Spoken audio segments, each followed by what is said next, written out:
Hoy vamos a dialogar con el profesor Hugo Páez. Ustedes saben que dar el nombre de él significa hablar de educación. La educación hoy está en problemas y necesitamos soluciones a largo plazo.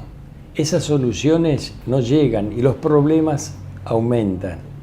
Pero tenemos la salida, están las salidas propuestas. ¿Por qué no alcanzan? Trataremos de investigar sobre esto. Previamente, antes de hablar con el profesor Hugo Páez, también vamos a insertarnos en una campaña que va a ser para este mes y que tiene como fin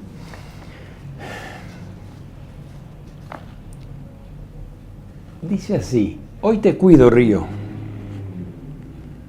no te pido que me limpies, te pido que no me ensucies. ¿Qué tal, Hugo? Gracias por estar con nosotros. Bueno, un gusto de estar con ustedes. Y este lema que has dado lectura es parte de una campaña que el Rotary Club Paraná Plaza, al cual pertenezco, está generando con apoyo de un periódico, de un diario local, con el aporte de empresas que van a permitirnos hacer banner y cartelería que se va a colocar en toda la costanera para concientizar a la población de que no se siga arrojando basura en general y plástico en particular a nuestro río. En muchos años ha habido brigadas de personas, los amigos del puerto, nuestro club también, los rotaractianos, que han limpiado el río y la orilla del río, juntando plástico que sabemos que se acumula, que sí, no se recicla. Sí. Y lo que significa eso, lo que hace a la contaminación. Por esto es que además nuestro club hace un concurso de pintura con los niños de las escuelas primarias que tiende a sensibilizar y mentalizar en este lema, en cuidar el medio ambiente, pero cuidarlo activamente y que con un compromiso real en la población. Nosotros vemos, ahora que está Tecnópolis en la zona del puerto, del río, claro, que la gente pasa y va tirando plástico, basuras, bolsas, tapas, botellas, y cuando hay, y está previsto, cestos por todos lados. Entonces, es en el fondo un tema de educación, quizás de mal aprendizaje, porque seguramente en algún momento esas personas que arrojan la basura, así tan desmedidamente, esas personas han sido educadas, pero han sido mal aprendidas. Está bien. Y esto es parte de lo que es. En realidad es un tema, es cierto, ¿no? Es un tema para la educación, ¿no? Por eso digo que no escapa la educación. No escapa la porque educación. Yo soy de los que digo siempre, Aníbal, que aquellas cosas que los políticos no pueden resolver tienen la rápida habilidad de ponérsela en los programas en las escuelas. Y ya está todo previsto en los currículums. Los currículums educacionales en las distintas áreas son abiertos, son amplios, y está la habilidad del docente de incorporarlo, pero no en la imposición de un político que quiere hacer un plan de educación vial. Eso se enseña. Claro, o un plan de educación sexual. Eso se enseña. O un plan de prevención de la drogadicción. Eso se enseña también en las escuelas. Es decir, a veces se justifican acciones de la inacción de los que tienen responsabilidad ejecutiva y de ejercicio de funciones en el poder del Estado. y el educador termina siendo el que carga la mochila de otro. Esto lo digo porque soy un convencido que esto ocurre. Y es así, y así son las consecuencias. Por eso te quiero comentar algo, porque muchas cosas las extraje de tu blog, del blog de Hugo Páez, el blog de Hugo Páez, donde están los temas de educación enfocados de distintas partes. Y recién él estaba comentando uno, ¿no? Por eso digo que es complejo. Complejo porque se han dejado cada vez más al costado las posibles soluciones, y entonces lo que no corresponde aumenta y aumenta, y realmente se va acumulando también. Va siendo un déficit que se va agrandando, y cada vez más difícil son las salidas. Pero mira, te voy a comentar algo que tiene que ver mucho con lo que acabas de decir, pero que lo escribiste en un blog tuyo. Abrir espacios de consenso, acuerdos, debates y participación ciudadana, facilitando el acceso irrestricto a los asuntos que muestran la realidad de la marcha y resultados del sistema educativo.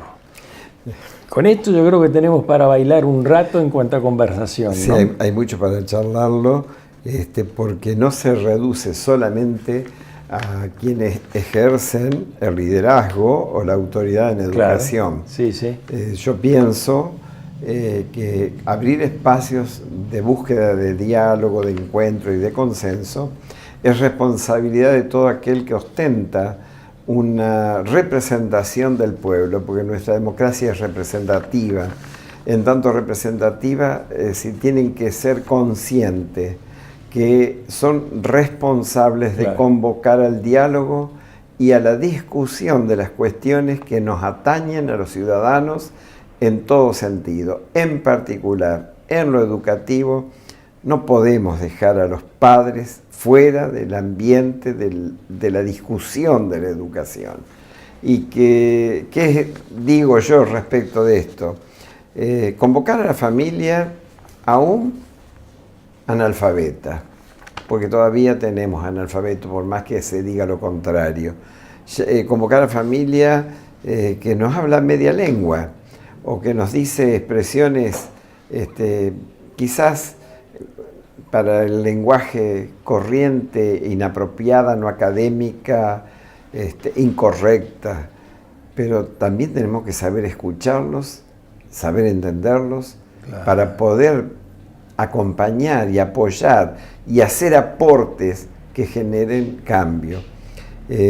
Yo otros días escuchaba a una docente en una capacitación y habló con un lenguaje para muchos soez, refiriéndose a situaciones de lo cotidiano, de lo que le pesa la situación en el ámbito de la escuela, y le sorprendió que yo le escuchara atentamente y que yo no le reprimiera su lenguaje y que no le advirtiera de su lenguaje, y me lo dijo.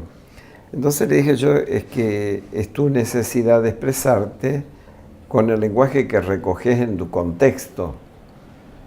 Hay que mirar en qué contexto se están desenvolviendo nuestros docentes. Yo creo que muchas veces las políticas educativas, o los que fijan las políticas educativas, o los que ejecutan las políticas educativas a nivel de poder, de gestión, están muy lejos de la realidad. Para mí, ese estar muy lejos de la realidad es el gran pecado, si se quiere, pedagógico, porque no contribuyen a un cambio. Ahora, ¿por qué están lejos de esa? Porque están en otros intereses, están ocupados de otras situaciones. Yo siempre sostengo que, por ejemplo, ayer, sin ir más lejos, sí, un docente me dice, me pasó una situación de violencia, esto en una escuela santafesina, y de violencia extrema. Sí, sí, sí. Y bueno, intervino la policía, etcétera. Entonces, de un chico que ya venía con antecedentes, no un niño, un adolescente. Y hay tal código establecido o protocolo de tratamiento de estas situaciones que lo sancionaban al docente porque no había contenido al alumno a pesar de que le había insultado, le había pegado, es decir, porque el código, el protocolo indica que hay que protegerlo igual. El tema es concreto, de proteger sí, pero no consintiendo lo que no se debe consentir. Acá se está equivocando reglas fundamentales. Hay carencias de códigos éticos, hay carencia de principios morales y hay carencia de respeto por el otro. Y cuando digo el respeto por el otro, no es solamente el respeto entre sí de los adultos, es de los adultos hacia los menores o a los jóvenes y de los jóvenes hacia los adultos. Es de los padres adultos hacia los docentes y de los docentes hacia los padres adultos. Cuando yo hablo de buscar ese consenso, no lo miro solamente desde el macrosistema de los señores que están sentados en los organismos públicos. Claro. Simplemente sentados, yo no digo que están pensando, digo están sentados. Y con esto digo mucho. Sino de los señores que están en el contexto escolar y sufren las consecuencias de una sociedad altamente crítica, insegura. Ayer me tocó parar en un hotel que había 300 prefectos alojados. Me dicen, va a estar bien, va a estar tranquilo, va a estar seguro. Y a mí me sorprendió eso. Y en el de enfrente había otro tanto. ¿Por qué? Por convenio entre Nación y la provincia de Santa Fe de la seguridad. Yo me pregunto, ¿prefectura fue hecha como fuerza del cuidado y del control en las zonas del agua? Gendarmería está hecha para lo limítrofe, la frontera, y ahora tenemos en las ciudades. Esto también nos está dando referencia de que hay algo que se ha roto en la sociedad argentina y que los educadores tenemos que meter manos en esto, no mirar pasar esta situación. Yo vengo diciendo hace un tiempo que toda esta cuestión de la inseguridad, toda esta cuestión de la violencia, nos tiene que llevar a reflexionar, y en eso estoy metido, investigando, reflexionar que el cambio pasa por las aulas, con un diseño curricular de la no violencia. Hay países anglosajones, países españoles, o de habla hispánica, que tienen antecedentes en este sentido. Porque hoy hablamos mucho de la convivencia, pero nos enseña a convivir, nos enseña a aceptar al otro, se está obligando, nos enseña a reflexionar que la convivencia es sana, nos enseña a reflexionar que la convivencia ayuda a estar con el otro, se obliga, y cuando vos obligás a un niño, a un adolescente, es lógico y natural psicológicamente la rebeldía. Creo que hay que empezar a repensar el tema de cómo manejar esto.